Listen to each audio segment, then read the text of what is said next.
Bonjour à tous, aujourd'hui vidéo présentation et test de la Speedway 4.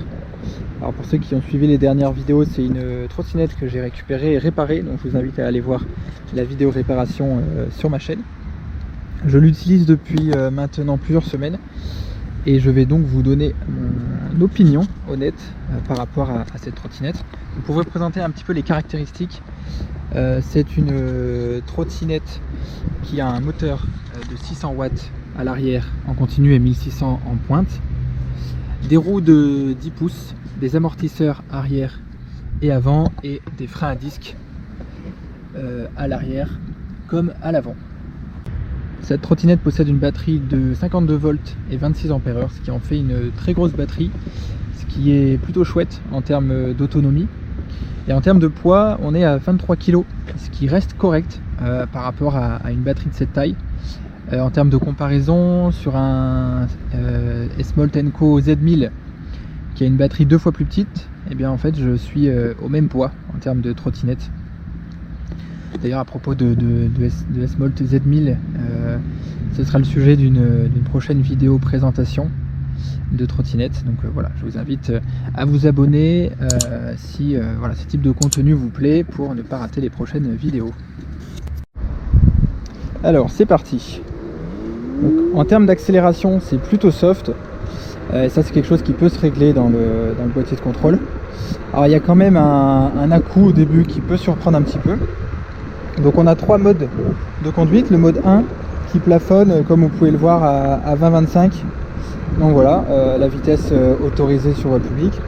Après, on a un mode 2 qui peut monter jusqu'à 35. Et puis un mode 3 jusqu'à la vitesse maximale, mais là sur évidemment voie privée, sachant que la vitesse est de 45 km/h. Voilà, c'est à peu près le maximum, la vitesse maximale à laquelle je suis allé,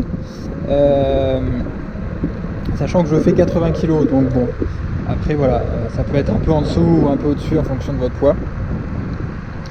Maintenant, en termes de ressenti sur la trottinette, je trouve que les amortisseurs sont un peu rigides. Ils font quand même leur taf, mais bon, on sent quand même les aspérités de la route, les petites bosses, donc c'est pas forcément ce qu'il y a de plus agréable. Et en termes d'autonomie, alors là pour le coup c'est un peu le gros point positif de la trottinette. J'ai pu tester l'autonomie, sachant que bon, la mienne n'est pas neuve, elle a déjà du vécu, donc forcément la batterie également. Et malgré ça, je suis entre 60 et 80 km d'autonomie en fonction du mode de conduite.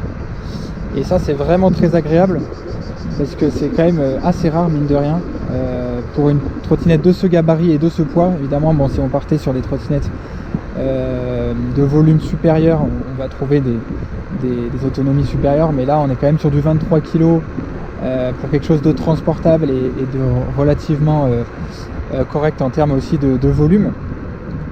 Donc c'est plutôt très agréable. Alors le bilan de la trottinette est pour moi très positif. Le gros avantage va être bien sûr l'autonomie, puisqu'entre 60 et 80 km, on peut réaliser soit un grand trajet, soit un certain nombre de petits trajets avant de devoir la recharger.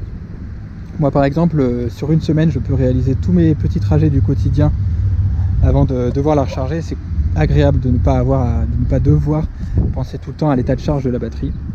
Le deuxième gros avantage est la largeur du repose-pied, puisqu'il permet d'avoir les deux pieds côte à côte et donc d'avoir une bonne position de conduite. Et ça, c'est agréable. Le troisième avantage est pour moi le bon compromis entre praticité de déplacement, de manipulation de la trottinette et confort de conduite, puisqu'on est sur un confort supérieur à ce que les trottinettes entrée de gamme nous offrent, Xiaomi ou autres.